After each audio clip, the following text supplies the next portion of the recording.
No Promises in the Wind by Irene Hunt, Chapter 1. Joey stirred on his side of our bed when the alarm clock jangled at 4:15. "You want me to go with you, Josh?" he asked sleepily. I reached out to the bedside table, stopped the alarm, snapped on the shaded study lamp, and lay back on my pillow.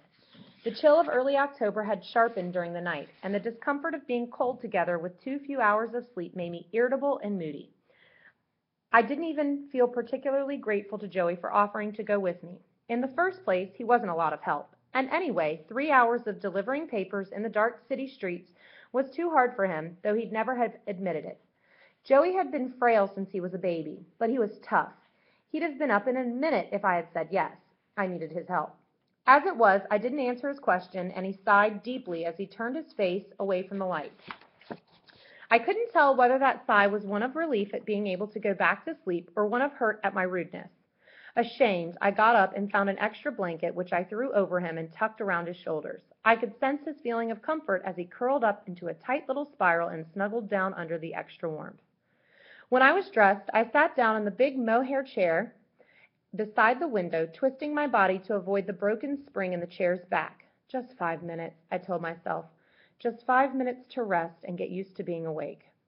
I stared at the faded paper on the wall in front of me without really seeing it until I became conscious of the yellowed figures of cowboys riding through Bronx in precise paths from baseboard to ceiling.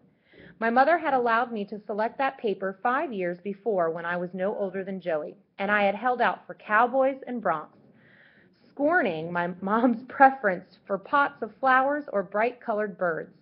I studied the horses and their daredevil riders for a long time as if they mattered. They didn't, of course, but concentrating on them kept me awake. Finally, I roused myself. My paper route didn't mean much money, but it was important. Dad had been out of work for 8 months, and only the day before my sister had received notice of a cutback in personnel which cost her the clerking job she'd had for nearly a year. Every few pennies counted in our family. A job was a job, and to risk losing it by being late was out of the question. It was dark in the kitchen when I went downstairs, but I could see the outline of my mother's figure as she stood at the stove. "Why did you get up, Mom?" I asked gruffly.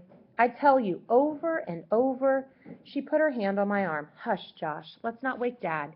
He couldn't sleep until about 2 hours ago." She poured out a cup of hot milk and handed it to me. "Here, drink this.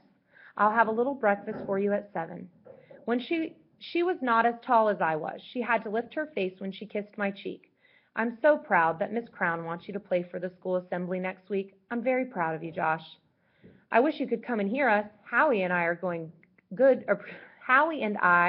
going pretty good lately." "I know. I want to hear you so much, but then I can't, and there's no use talking about it." She turned back to the stove and moved some pans aimlessly. "You can stay after school and practice if you want to. There isn't much for you to do around here."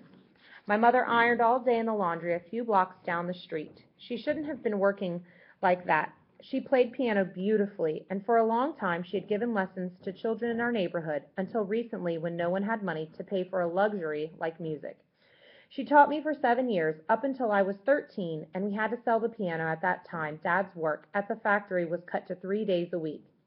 She understood my love for music, and she encouraged it. Always there was encouragement from my mother.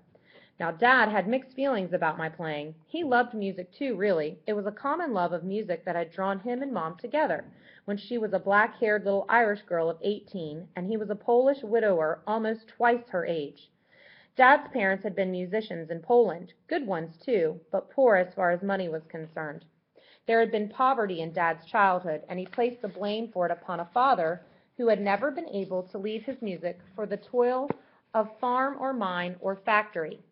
I had heard him talking to Mom about his feelings toward men making music a means of livelihood.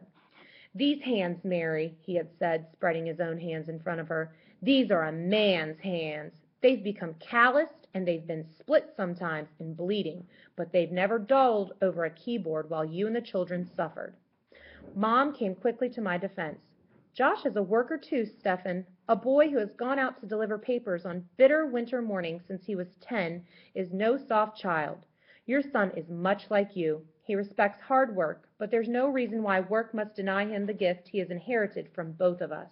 He's quick, Stephen, and he learns so naturally. We mustn't deny him." He usually agreed with her in earlier years, sometimes grudgingly, but without rancor.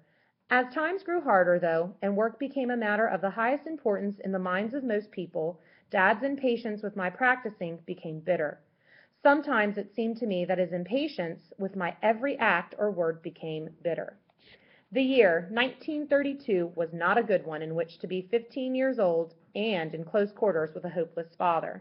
I was not young and appealing to people as Joey was. I was not docile and quiet like Kitty. Dad and I clashed during the year, often and with greater anger as the hard times continued.